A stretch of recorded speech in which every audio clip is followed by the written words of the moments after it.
આ DS variety છે, ડેન્ડ્રોકેલિમસ ટેક્ટસ કરીને.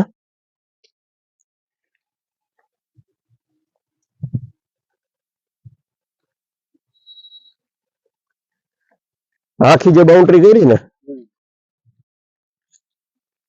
આ ડીએસ ની છે. આમાંથી પોલ નીકળ્યા જ કરે. उसको कितना टाइम हो गया? आने जैसे 12 ने 18 19 महीना 18 થી 19 महीना. हाँ, आप बीच बीच में क्वेश्चन कर लेना जो क्योंकि वो गुजराती हिंदी जो चलेगा. आप 25 फीट 25 फूट. हाँ, नकोर नकोर लाकड़ी. हाँ, स्टिक तरीके चाले.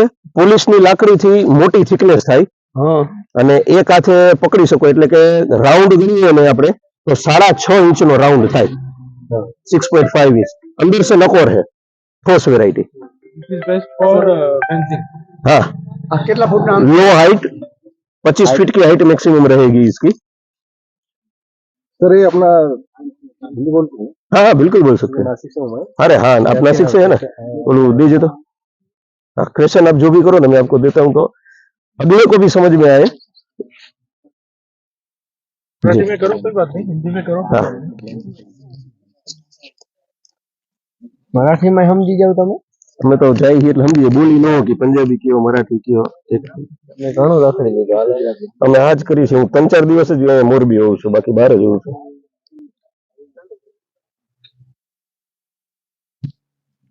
हाँ, जैसे कि अभी महाराष्ट्र में हाँ नासिक में जी. ज्यादा तो ग्रेप्स होते हैं. हाँ ग्रेप्स और ये जो टमाटर है जी. तो उसको हम लोगों को एक मंडप जैसा करना पड़ता है. जी. तो जो बम्बू का ज्यादा काम उधर पड़ता है. यस, उसके लिए यूज हो सकता हाँ उसके लिए भी यूज होता है. इसमें 2 वेराइटी है, सेम सिस्टम के साथ चलता है. ये वेराइटी सीड से ग्रो होता है तो इसका प्लांट का कॉस्ट सस्ता है. 35 रुपए का छोटा प्लांट, 50 रुपए का बड़ा प्लांट. और वैसे ही वेराइटी वहां पर जो टिल टू डी ग्रेप्स में चल रही है वो मनगा वेराइटी है. स्टोक्सी करके नाम है उसका.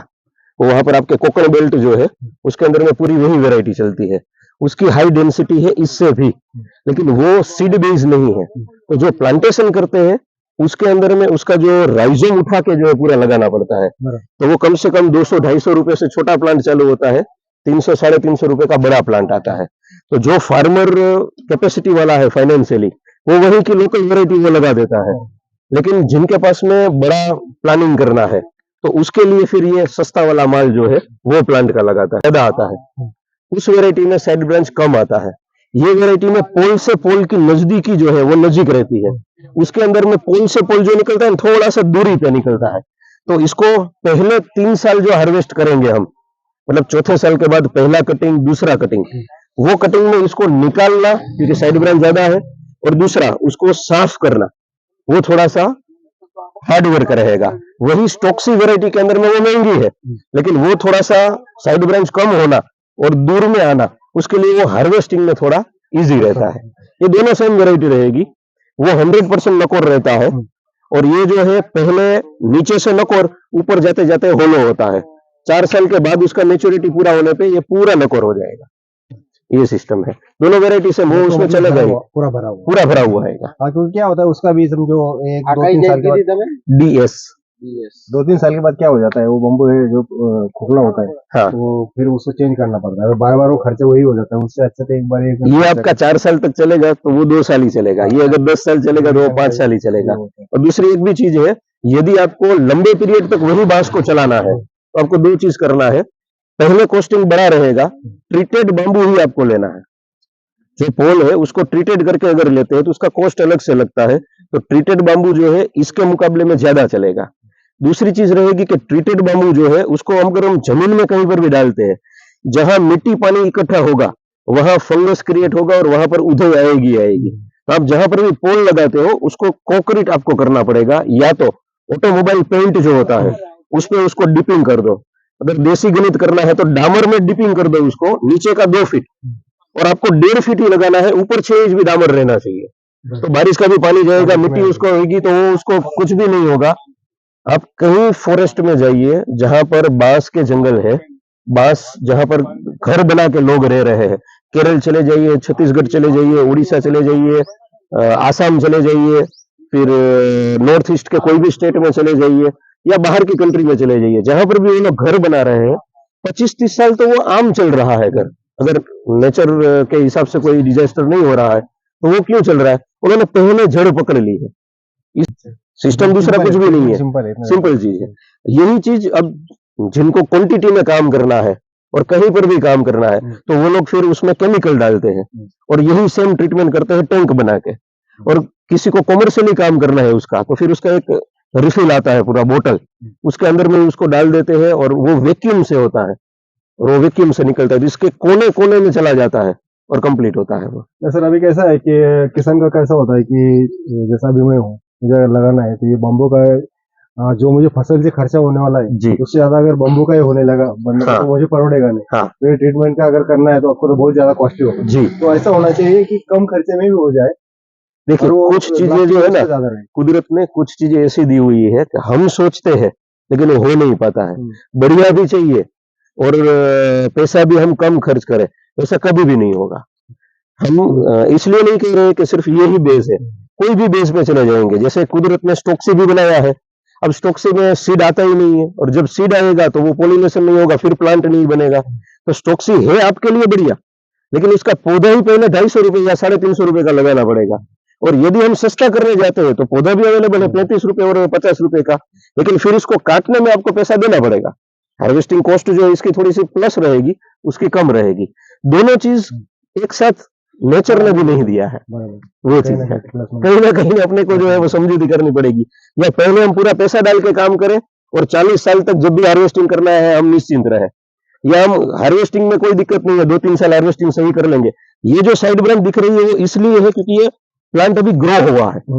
जब ये प्लांट पूरा हो जाता है ऊपर यहाँ छाव आ जाएगी तब ये साइड ब्रांच नहीं होगी, तब पोल जो निकलेगा सीधा स्ट्रेट निकलेगा। सर जो हमारा पर्पज अगर उसको समझो कमर्शियली करना ही है जी इसके लिए तो ये जी। साइड बेंचेस जैसे अभी ये कंडीशन पे हाँ ये स्टेट पे तो इसको अगर हम लोग ऐसे कटिंग चालू करेंगे धीरे धीरे तो होगा, चल सकता है। 3 साल तक आप कटिंग कर देंगे ना, उसके बाद में तो ऊपर करना पड़ेगा उसको, मतलब 3 साइड साल बेंचेस हाँ 3 साल रुकना है, 3 साल के बाद ही करना है। पहला पर्पज हमने बाउंड्री क्यों लगाया, वहां से कोई अपना एनिमल ना आए। अगर पहले से हम कटिंग कर देंगे तो एनिमल को तो आने का रास्ता हम दे रहे हैं। पहले 3 साल तक कुछ नहीं करना, चौथे साल पहला कटिंग आएगा और पहले कटिंग में ही ये सब रहेगा कचरा, तो अपने को तकलीफ है। उसके बाद के पोल तो स्ट्रेट जा रहे हैं। अपन आज फार्म देखेंगे ना तो उसमें आपको समझ में आ जाएगा, नया पोल जो निकल रहा है उसमें नीचे कुछ नहीं है। हम गूगल में देखते हैं या दूसरे में देखते हैं तो अपने को कई फार्म ऐसे दिखते हैं जिसमें सिर्फ पोल पोल ही नजर आता है, साइड ब्रांच ही नहीं है। जितना पुराना होता जाएगा उतनी साइड ब्रांच धूप में ही रहेगी, नीचे साइड ब्रांच आएगी नहीं। अपन अंदर भी देखेंगे तो उसमें भी सेम सिस्टम रहेगा। एक चीज और पूछना था, जी अभी फेंस से इसको हमने कितना 3 फुट पे लगाया है जी, वो 7 फुट कम से कम रखना है। मेरे यहाँ रोड है तो मेरे को दिक्कत नहीं है। तो अगर मुझे मेरे फेंस से लगाना है तो मैं यहाँ मिनिमम 7 फीट, 5 to 7 फीट जो है आपको छोड़ के ही लगाना है उसको। ये वैरायटी के लिए, क्योंकि ये 25 फीट ही जा रहा है, जो बाजू तो का खेत ये- वाला है उसको दिक्कत ना हो उसके लिए। तो ये कवर करेगा धीरे धीरे, ये नहीं, इसकी छाव आ रही है, पत्ते गिर रहे हैं, तो वो गैप ये भी जो है 2-2.5 फीट 3 फीट तक तो ये भी जाएगा। हम करेंगे क्या, वाटरिंग इनसाइड करेंगे तो इनसाइड ये बढ़ेगा, अगर वाटरिंग आउटसाइड करेंगे तो आउटसाइड बढ़ेगा। ये मॉइस्चर जहां पे रहेगा वहां पर उसका पोल निकलने का जो है वो चालू हो जाएगा। तो वो जगह को हम 8 फुट कैसे यूज करें? જઈ શકે ખેડ થઈ શકે એના માટે। હા 8 ફૂટ જગ્યા રાખી મિની ટ્રેક્ટર 4-5 વર્ષ પહેલા પણ ટુલડા આવતું હતું, પણ એ ટુલડા સાઈડ બ્રાન્ચ વાળું આવતું હતું, તો એ ટુલડા ચાલ્યું તો આજ જે છે અત્યારે ટુલડા જે આવે છે હોલો આવે છે, તો જે જૂનું ટુલડાનું બીજ મારે આજ જોતું હોય તો મને એ બીજ ન મળે। ઘણી વેરાયટી છે જે સાઈડ બ્રાન્ચ માંથી પણ થાય, એવું નથી કે સાઈડ બ્રાન્ચ માંથી થાય જ નહીં। કેટલા વર્ષ સુધી આવ્યા કરે? આ 30 years, ના પણ કેટલા વર્ષ સુધી આવ્યા કરે? 7 વર્ષનો પીરિયડ, 7 વર્ષની સાયકલ છે। 30 વર્ષે આવે, હા 28 વર્ષે ચાલુ થયા તો 7 વર્ષ સુધી આવે। એકચ્યુઅલમાં શું છે, આમાં પોલ એક સાથે તો આવ્યા નથી, હા હા અલગ પહેલા વર્ષના બીજા વર્ષના એમ જે વેરાયટી આપણે કેન્સર થયું હોય હા તો આપણે પહેલા વર્ષે મરી નથી જતા, દરેક સેલ આપણા જે છે એમાંથી ખવાતા જાય પછી મરી। એમ જ્યારે પણ આની અંદરમાં ફ્લાવરિંગ આવે એટલે ઉપર આવે, હા। ઈ જે છે ધીમે ધીમે સુકારો આપે અને નીચે જાય, એની મધરની ગાંઠ જે રહી એને સૂકવે એટલે નવું પ્રોડક્શન આવવાનું બંધ। પહેલા બંધ થાય, પછી હજી એના પછીના તો હતા ને, હા, એટલે ઈ બધાને ધીમે ધીમે ઈ જ વસ્તુનું સ્ટેજ થાય એટલે પહેલા એકમાં આવે પછી બીજા પોલમાં આવે, એમ કરતા કરતા 7 વર્ષનો પીરિયડ એવો અમે લોકોએ જોયો છે કે 7 વર્ષની અંદરમાં ઈ ફ્લાવરિંગનો પીરિયડ એનો પતી જાય છે, ઈ પછી એમાંથી બીજ આવતા નથી ને આખે આખું સુકાઈને ઝીરો થઈ ગયું હોય। એ પીરિયડ આવતા આવતા 40 વર્ષ પૂરા થઈ જાય। બરાબર, હા હા પછી એમાંથી નવો ફંગો ફૂટતો જ નહીં હોય. ના ના પૂરું 40 વર્ષ પછી દરેકની એક્સપાયરી ડેટ કરી. આપણે મકાઈનો ડોડો કરીએ, મકાઈ બની ગઈ, ડોડો આવી ગયો, હવે આપણે એમ કે હજી આમાંથી નીકળ્યા કરી, નીકળવાનું હોય તો એ પીરિયડ માંથી નીકળી ગયા. હવે એ તમે પાણી આપો, ન્યુટ્રિશન નાખો, કઈ પણ કરો તો ન આવે. અમુક છે કે જેને વાડ કરી નાખો બીજી વાર થાય છે, ફાલ આવી જાય, બી આવી જાય એટલે पूरी निश्चिंता पूरी થઈ ગઈ. ये डीएस वेराइटी हो गया. हिंदी में बोलूं तो तुमने गुजराती वाले